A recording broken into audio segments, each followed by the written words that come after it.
મુકં કરોતિ વાચાલં પંગું લંઘયતે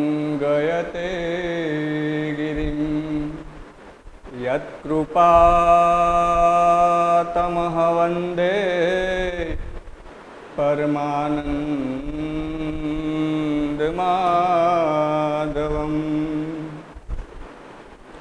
યા દેવી સર્વભૂતેષુ વિદ્યારૂપેણ સંસ્થિતા ભક્તિરૂપેણ સંસ્થિતા શાંતિરૂપેણ સંસ્થિતા નમસ્તસ્યૈ નમસ્તસ્યૈ નમસ્તસ્યૈ નમો નમઃ નમો નમઃ. નમઃ સંસ્કૃતાય. જય સ્વામિનારાયણ. પહેલાં તો આપણે 3 માસ પછી પહેલી વાર મળી રહ્યા છીએ, એટલે મારા કરતાં તમે બધા ખૂબ ખૂબ ધન્યવાદને પાત્ર છો કે ઓનલાઈન શિક્ષણ તમે 3 માસથી મેળવી રહ્યા છો. આપણું આ પ્રથમ ટાસ્ક છે અને કેટલીક બાબતો લઈ અને આગળ વધવું છે. મિત્રો, શરૂઆતથી જ આપણે કામ કરીએ તો અહીંયા મેં પહેલાં સંસ્કૃત શબ્દ લખ્યો છે. સંસ્કૃત એ આપણી દેવ ભાષા છે અને હું એવું ઈચ્છું છું કે બધા સંસ્કૃત ભણે, વિષય તરીકે નહીં, પોતાના જીવનમાં પણ. એવું જરૂરી નથી કે આપણે જે ભણતા હોય એ જ વિષય અને જે ઉપયોગી છે એવા જ વિષય સાથે આગળ વધવું.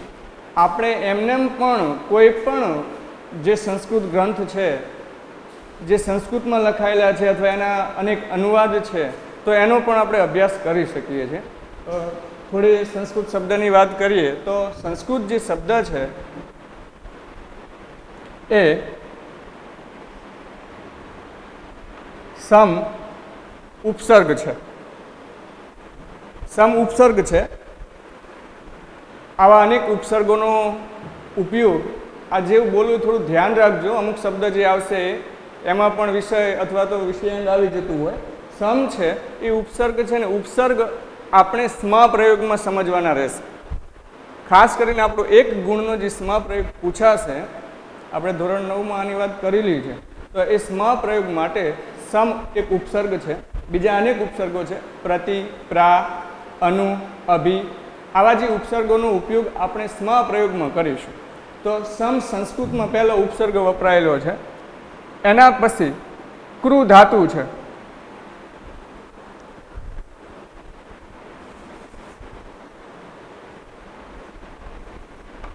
ક્રુ ધાતુ છે. હવે આ જે ક્રુ ધાતુ છે, સંસ્કૃતની અંદર જે શબ્દો બને છે ને એમાં પ્રત્યાંત હોય છે. તમે ગુજરાતીમાં આવું કંઈક ભણતા હશો. એમ અહીંયા પણ અક્ત પ્રત્યય લાગેલો છે અથવા કત પ્રત્યય પણ આપણે કહી શકીએ. અક્ત અથવા કત પ્રત્યય લાગી અને સંસ્કૃત શબ્દ બનેલો છે.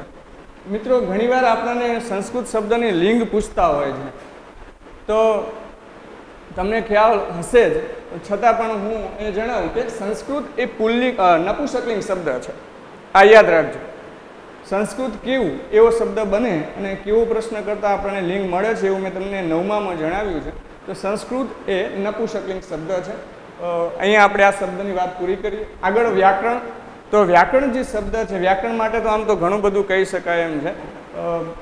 ઘણા વિદ્વાન માણસો પણ કહે છે કે એક સરસ મજાનો શ્લોક પણ છે કે યદ્યપિ બહુના અધીશ, યદ્યપિ બહુના અધીશે પટપુત્ર વ્યાકરણમ. આ શબ્દ યાદ રાખવા જેવો છે. આનું અર્થ ને એવું બધું નહીં કરવું, પણ યદ્યપિ બહુના અધીશે પટપુત્ર વ્યાકરણમ, અને શબ્દો આપ્યા છે પાછળની પંક્તિમાં કે સ્વજનું ન ભૂત, સકલમ શકલમ સકૃત સકૃત. બે શબ્દ છે, સમજવા જેવા છે, એ તમે સમજી શકશો. તો અહીંયા વ્યાકરણ શબ્દ માટે આ વ્યાકરણ એ વેદાંગમાંનું એક અંગ છે. આપણે પહેલાં જ પદ્યમાં સમર્ચનમાં ધોરણ 9માં ભણ્યા હતા 6 વેદાંગો આવે, વેદ, વેદાંગ, વેદાંત, ઉપનિષદ જેને કહેવાય વેદાંત. તો આ જે વ્યાકરણ છે એ વ્યાકરણ મુખમ સ્મૃતમ અથવા મુખમ સ્મૃતમ વ્યાકરણમ એવો શબ્દ વેદોમાં, એટલે મુખ જે છે આપણું એ વ્યાકરણ છે એવું કહે છે. શા માટે આવું કેવું? હું મારો વિચાર રજૂ કરું તો અહીંયા આપણે જે કંઈ બોલીએ છીએ ને બધું વ્યાકરણ છે, બરોબર? એટલા માટે અહીંયા કહી શકીએ કે મુખમ સ્મૃતમ વ્યાકરણમ. વ્યાકરણ શબ્દ જે બન્યો છે એ વી વત્તા આ, જો અહીંયા બીજા 2 ઉપસર્ગ આવ્યા. આ ઉપસર્ગો યાદ રાખી લેવા મિત્રો. સંસ્કૃતમાં સમ ઉપસર્ગ આવ્યો, અહીંયા વી અને આ બંને ઉપસર્ગો છે, બરોબર? તો આ વી વત્તા આ ઉપસર્ગ સાથે ક્રુ ધાતુ, ક્રુ ધાતુ, અને આ ક્રુ ધાતુને લ્યુટ પ્રત્યય લાગેલો છે, લ્યુટ પ્રત્યય, અને લ્યુટ પ્રત્યાંત આપણું આ વ્યાકરણ શબ્દ બને છે. હવે આપણે ધોરણ 10 તરફ જઈએ. ધોરણ 10 અને ધોરણ 9 બંને માટે આ ઉપયોગી તાસ છે, પાઠ છે, એ પણ યાદ રાખવું. વ્યાકરણની અંદર આપણે વિભાગ ડી ની અંદર 16 માર્ક્સનું વ્યાકરણ પૂછાય છે. 16 માર્ક્સનું. આ 16 માર્ક્સનું જે વ્યાકરણ પૂછાય છે એની આપણે વાત કરીએ તો પહેલા અહીંયા સામાનાર્થી શબ્દ આવશે.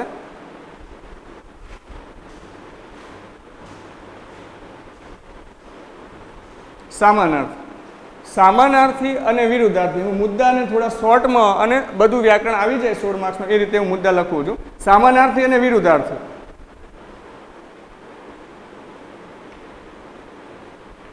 આ બંને એક ગુણ, એટલે બંને થઈને 2 ગુણ. હવે પ્રશ્નની વાત કરું, પ્રશ્ન ક્રમાંક, તો પ્રશ્ન ક્રમાંક 25 થી 40માં 16 માર્ક્સનું વ્યાકરણ આવશે તમારું. 25 થી 40 એમાં સામાનાર્થી વિરુદ્ધાર્થી શબ્દ 2 ગુણના હશે. એના પછી ધાતુરૂપ,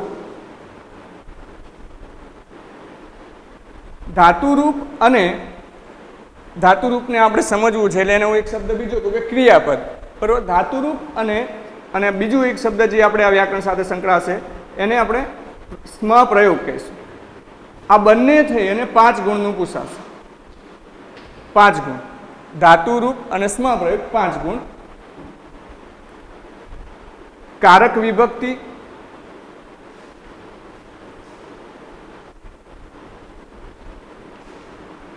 સાથે ખાલી જગ્યા માટે ઉપપદ વિભક્તિનો ઉપયોગ અહીંયા વ્યાકરણમાં થાય છે.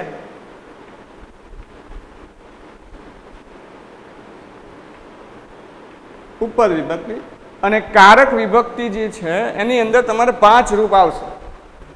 અકારાંત, પુલ્લિંગ, નપુંસકલિંગ. આ યાદ રાખજો. કારકની અંદર 5 રૂપો તૈયાર કરવાના છે અને યાદ રહી જશે તમને. અકારાંત, પુલ્લિંગ, નપુંસકલિંગ.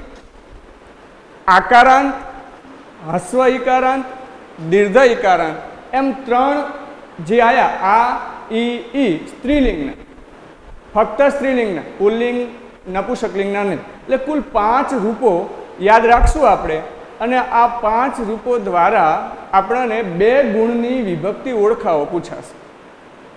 2 ગુણની વિભક્તિ ઓળખાવાનો પ્રશ્ન આવશે. અને ઉપપદ વિભક્તિ આપણને એક ખાલી જગ્યા સ્વરૂપે 1 ગુણની પૂછાય છે, જેમાં તમારે વિભક્તિ મૂકવાની છે. પદ આધાર ખાલી જગ્યા હશે અને ખાલી જગ્યા પછી અથવા પહેલાં એક પદ આપેલું હશે. આપણે જેને અવ્યય પદ પણ કહી શકતા હોઈએ છીએ. અને કેટલાક પદ યાદ કરાવતું કે સહ, પ્રતિ, નમઃ, ઉપરી, અગ્રત, આવા પદ સાથે તમારે કઈ વિભક્તિ મૂકવી. કૃતે આવા પદ આવે તો કઈ વિભક્તિ મૂકવી એ તમને અહીંયા ઉપપદ વિભક્તિમાં એક ખાલી જગ્યા પૂછાશે. એમ આપણી વિભક્તિ છે એ 3 ગુણની છે.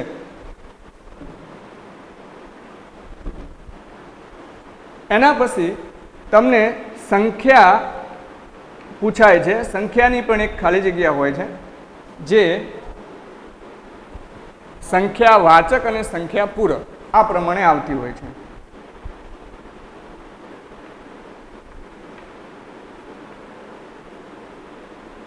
આ બંને આધારે 1 ગુણની ખાલી જગ્યા હશે. ખાલી જગ્યાની આપણે વાંચવું કે એમ જ આપણને ખ્યાલ આવી જતો હોય છે કે અહીંયા મારે કયો શબ્દ મૂકવાનો છે, સંખ્યારૂપી જે શબ્દ આવશે એ તમારે અહીંયા મૂકવાનો થશે. તમને જે વ્યાકરણના પ્રશ્ન પૂછાય છે એની અંદર 3 ઓપ્શન હશે. પહેલાં આપણે MCQ પૂછાતા અને MCQના અંદર તમને 4 ઓપ્શન આપવામાં આવતા હતા, ABCD એમ. હવે લખેલું નહીં હોય, ફક્ત કૌંસની અંદર તમને 3 ઓપ્શન હશે. એના દ્વારા તમારે જે કંઈ સામાનાર્થી, વિરુદ્ધાર્થી, ધાતુરૂપ જે વગેરે ના જવાબ આપવાના હશે. આગળ વધીએ તો તમારો આગળનો જે વ્યાકરણ મુદ્દો છે કૃદંત પ્રકાર ઓળખાવો. કૃદંત પ્રકાર જે 1 ગુણનો પ્રશ્ન છે. આ પણ એક ખાલી જગ્યા સ્વરૂપે હોઈ શકે, અંડરલાઇન કરેલી હોય અને એ કૃદંત તમારે ઓળખાવાનું હોય એમ પણ આવી શકે છે. એટલે 1 ગુણ 5 કૃદંતો છે. સંબંધક ભૂત કૃદંત હોય, હેતવર્ષ કૃદંત હોય. ધોરણ 9ની અંદર તમે આ 2 કૃદંતો શીખી ગયા છો. અહીંયા તમારે કર્તરી, કર્મણી, હેતવર્ષ કૃદંત એમ 5 કૃદંતોનો તમારે અહીંયા હેતવર્ષ વિધ્યર્થ કૃદંત આવશે. તો આ વિધ્યર્થ, કર્તરી, કર્મણી અને સંબંધક, હેતવર્ષ એમ 5 કૃદંતો જે આવશે એમાંથી તમને 1 માર્ક્સની ખાલી જગ્યા પૂછાય છે. તમે આને સારી રીતે ઓળખી શકશો. ફક્ત પ્રત્યયો યાદ રાખશો. 12 થી 13 જેટલા પ્રત્યય છે 1 ગુણ માટે, અને યાદ રાખશો અને સમજૂતીને ધ્યાનમાં લઈ લેશો તો સરળતાથી તમને કૃદંતનો માર્ક્સ મળશે. આગળ વધીએ તો અહીંયા તમને હવે સંધિ તમને છોડો અને જોડો આ રીતે 2 ગુણની પૂછાશે. છોડો જોડો ધોરણ 10 અને 9ની અંદર સ્વર સંધિ અને 9માં આવતી હોય છે અને વિસર્ગ સંધિ ધોરણ 10માં. એટલે બંને સંધિ સાથે તમારે 10માં ભણવાનું છે. સંધિ છોડો જોડો માટે 2 ગુણનો આ પ્રશ્ન છે અને સ્વર સંધિ, વિસર્ગ સંધિ 2 ગુણની પૂછાશે. અને છેલ્લે સમાસ. સમાસ પણ મિત્રો અહીંયા 2 ગુણના પૂછાય છે.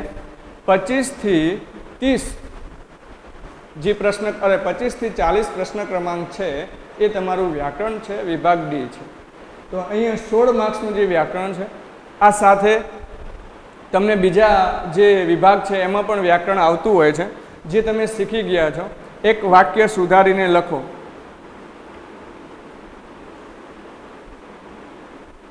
વાક્ય સુધારો 3 ગુણનું અહીંયા પૂછાય છે વિભાગ E ની અંદર.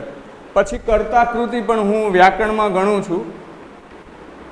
કર્તાકૃતિ જોડવાની હશે જે 2 ગુણની પૂછાશે. સાવ સરળ પ્રશ્ન છે. સાથે સાથે અહીંયા ગુજરાતી વાક્યનું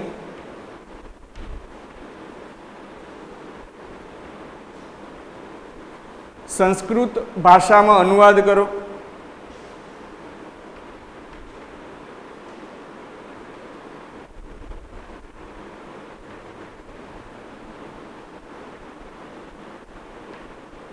આ પણ 2 ગુણનું પૂછાતું હોય છે.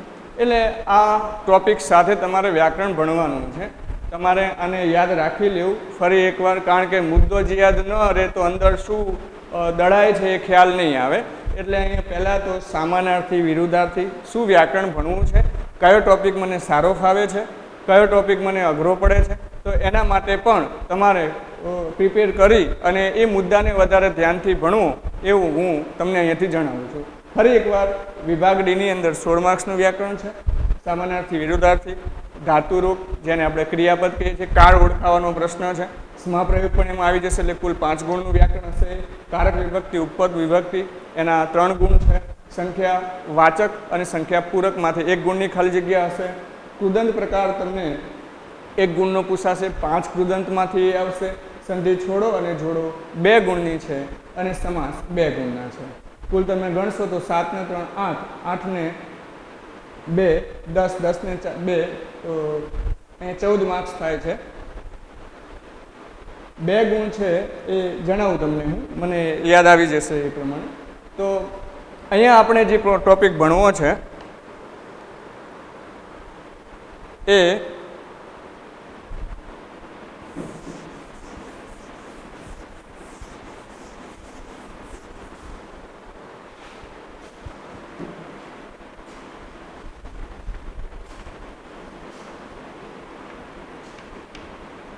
धातुरूपः परिचयः।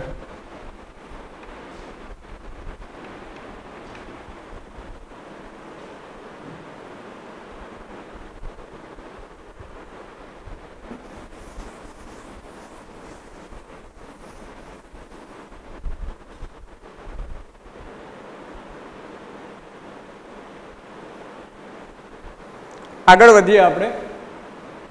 મને યાદ આવે એટલે હું તમને ટોપિક જણાવી દઉં છું. અહીંયા 14 ગુણ થાય છે, સોરી અહીંયા થઈ જાય છે મારા ખ્યાલથી. જો અહીંયા 7 ને 3 10, 10 ને 2 12, 12 ને 4 16 થશે. તો અહીંયા કુલ 16 ગુણનું જે વ્યાકરણ છે એ ગણિતની અંદર આપણો ઝડપથી મતલબ તરત સરવાળો ન આવી જાય એટલે ભૂલ થઈ અને એના કારણે આપણે જોવું પડ્યું. ધાતુરૂપ પરિચય. હવે તમે ધાતુરૂપથી પરિચિત છો જ, મને કેટલાક ધાતુરૂપના ઉદાહરણ આપો. જેને પણ આવડે છે એ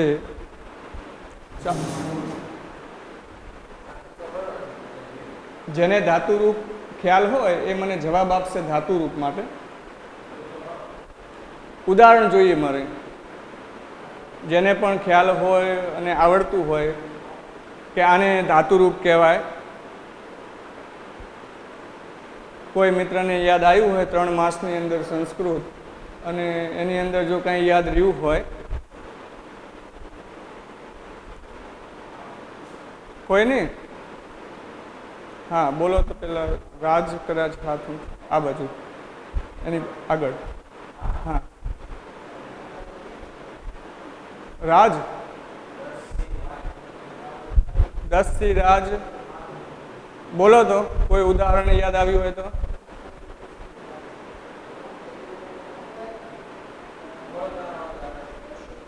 ઓકે બંધ કરો, વાંધો નહીં. તો અહીંયા ધ્યાન આપીએ. ધાતુરૂપ એક ક્રિયાપદ છે મિત્રો, આ ધ્યાન આપજો. હું આપણા આજના પ્રથમ ટોપિક જે 5 ગુણનો છે એટલે એને પહેલા લેવાની કોશિશ કરું છું. ધાતુરૂપ એક ક્રિયાપદ છે. હું આગળ વાત કરું તમને. તો આપણે અત્યારે હાલ વ્યવહારની અંદર જેનો ઉપયોગ કરીએ છીએ એ ભાષા છે. અને ભાષા એ આપણા વર્ણ ધ્વનિ અક્ષરથી બને છે. અને ધ્વનિ માટે એક સરસ મજાની વાત કરી છે કે ધ્વનિની, આ યાદ રાખજો શબ્દ, ધ્વનિની વિશિષ્ટ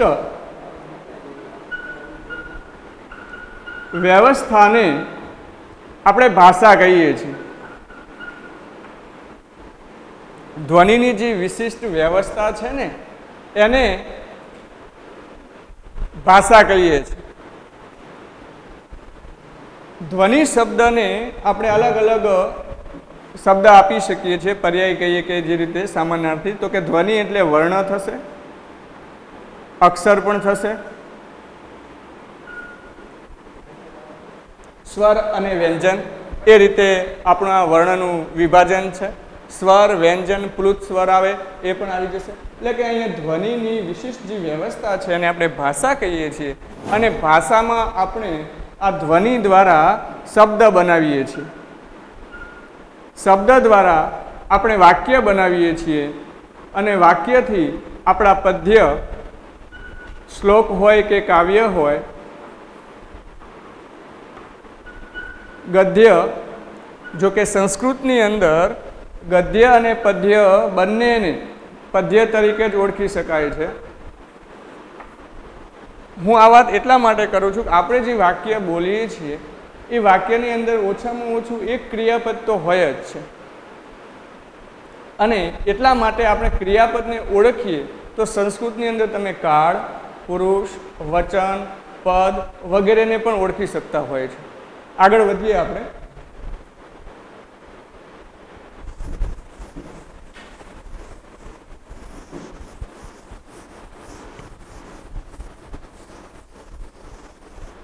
આપણો જે પહેલો મુદ્દો છે ધાતુરૂપ.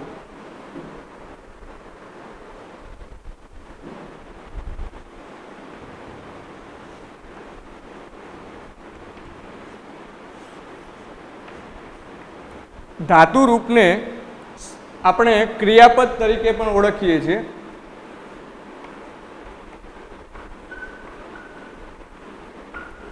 હવે આ ક્રિયાપદને અંગ્રેજીમાં શું કહેશું આપણે? ક્રિયાપદને અંગ્રેજીમાં શું કહેશું? અંગ્રેજી તો જાણો છો ને અને ભણ્યા પણ હશો. હાથ ઊંચો કરો જેને આવડે. ક્રિયાપદને અંગ્રેજીમાં શું કહેશું? કોઈ નહીં?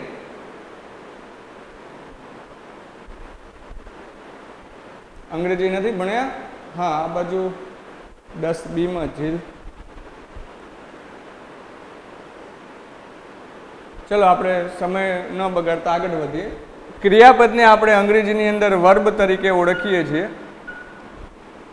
ક્રિયાપદ અથવા ધાતુરૂપ આ શબ્દ બધા યાદ રાખજો. પહેલા હું શબ્દ આપું છું તમને કે અહીંયા આગળ ક્રિયાપદને આપણે સંસ્કૃતમાં લકાર તરીકે પણ ઓળખીએ છીએ. અને આ લકાર એટલે આપણે 5 લકાર ભણવાના થશે, 5 કાળ ભણવાના થશે, જેને આપણે ધાતુરૂપ કે ક્રિયાપદ કહીએ છીએ. હવે કોઈને ક્રિયાપદનું લક્ષણ વ્યાખ્યા યાદ આવતી હોય, ધોરણ 9માં મેં જણાવીશ તમને. ક્રિયાપદ એટલે શું? ક્રિયાપદનું લક્ષણ મને આપો. બોલું એ સંભળાય છે ને? ઝાકું ભલે દેખાતું હોય થોડું, જોઈ લઈશ પછી આગળ, બરોબર. અને PDF તમને બીજી મોકલવામાં આવશે જે તમારે આ લખવાનું હશે એ પ્રમાણે, એટલે એની તમે ચિંતા ન કરો. હા, ફોટો મોકલી દેવામાં આવશે, એટલે ચિંતા ન કરો. ઝાકું દેખાય? હા હા, સરને તો વ્યવસ્થિત જ દેખાય છે, તમને ઝાંખું દેખાય છે. ચલો તો ક્રિયાપદની વ્યાખ્યા મને આપો. તો આપણે 9માં શીખ્યા છીએ વર્તમાનકાળ, ભૂતકાળ ને ભવિષ્ય 3 ક્રિયાપદને શીખવાડ્યા ને અહીંયા ફરીથી ચાલુ કર્યું.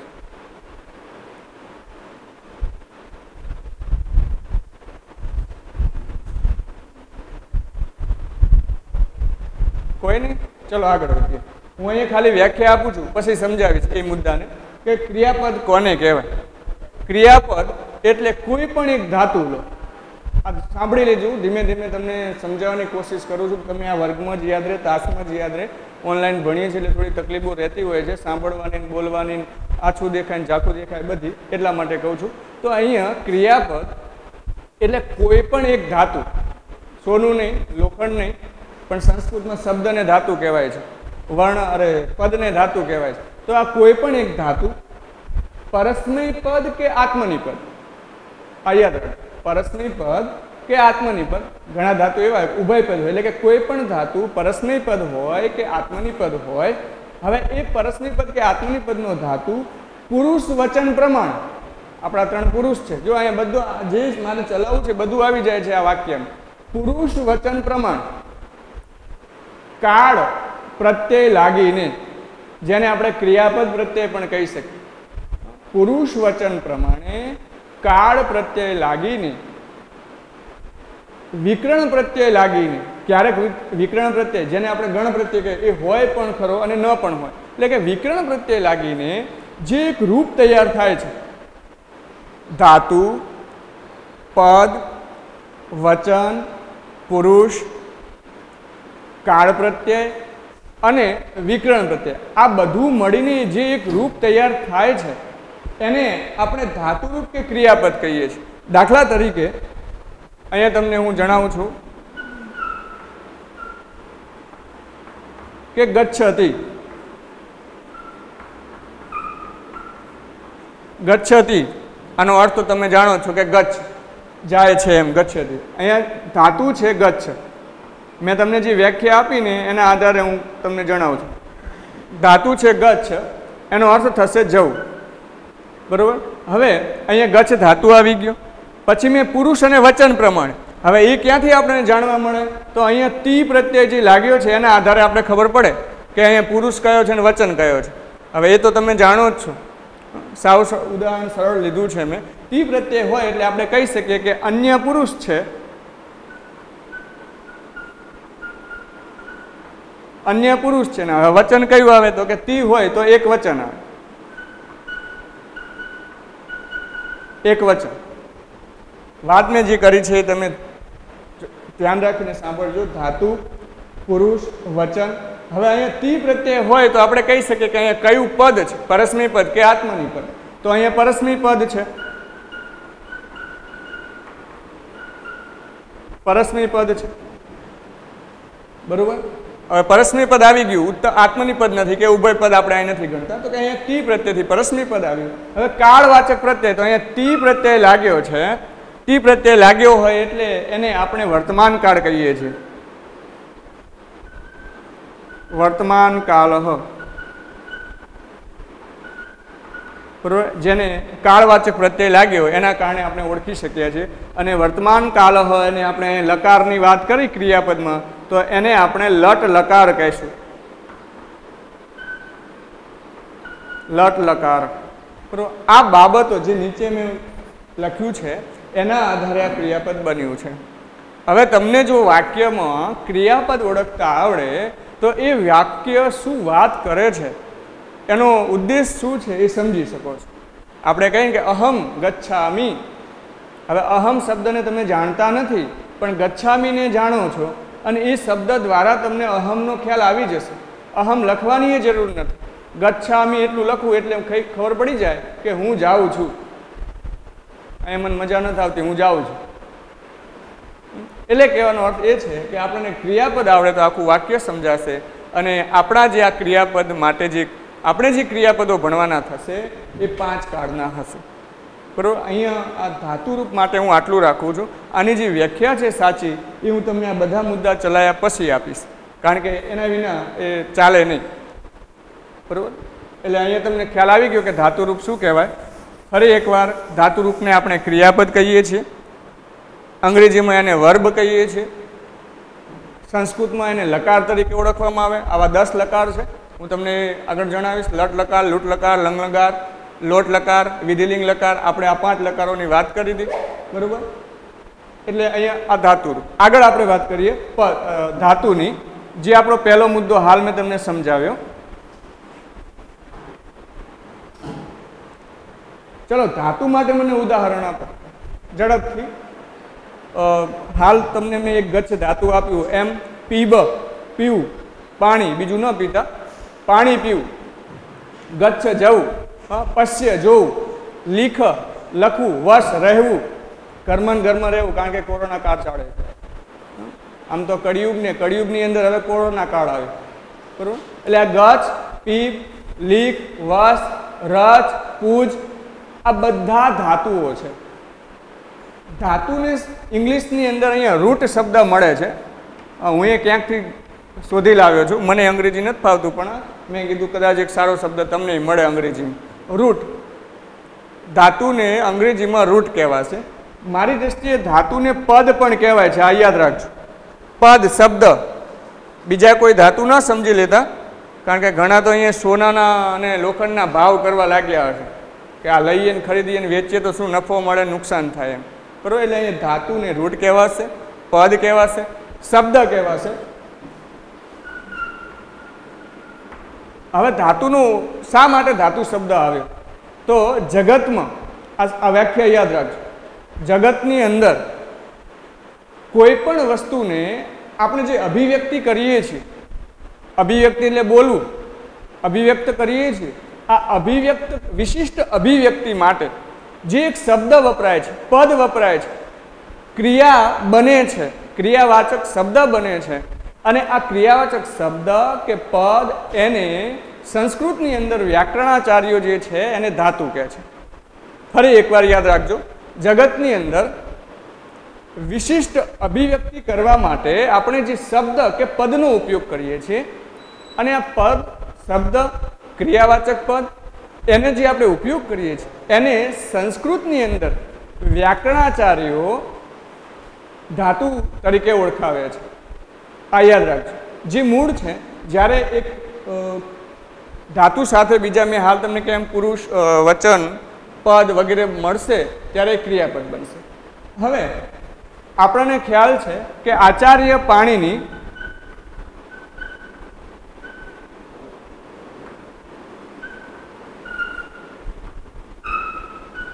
જેમને વ્યાકરણ ગ્રંથ આપ્યો છે, જો કે આપણે જે વ્યાકરણ ભણીએ છીએ એ આધા અધૂરા જેવું છે, આધા અધૂરા પ્રેમ જેવું. આમ તો પ્રેમ છે ને એ કોઈ કોઈને પૂરો આપતોય નથી, કોઈ કોઈની પાસેથી પૂરો લઈ શકતું નથી. વિચારજો, જેને ક્યાંય પણ થયો હોય તો માતા પિતા સાથે, બેન સાથે, ભાઈ સાથે, કે કોઈ પછી બીજા શબ્દને હું નહીં બોલું. અહીંયા જે વાત કરે છે આચાર્યજી પાણીની છે. આપણે જે વ્યાકરણ ભણીએ છીએ આચાર્ય પાણીની, ભટ્ટોજી દીક્ષિત, પતંજલિ, કાત્યાયન, આ વગેરેનું ભેળસેળિયું વ્યાકરણ ભણીએ છીએ. હવે તમે કહેશો કે સાહેબ કેવી રીતે? તો બધા આપણા જે વર્ણ છે ને, વર્ણમાળા કેટલી સંસ્કૃતમાં? તમે કે હું, આપણે સમય નથી એટલે પ્રશ્ન નથી કરતો, પણ વર્ણમાળા તો કે આપણે કહેશું 46 સાહેબ.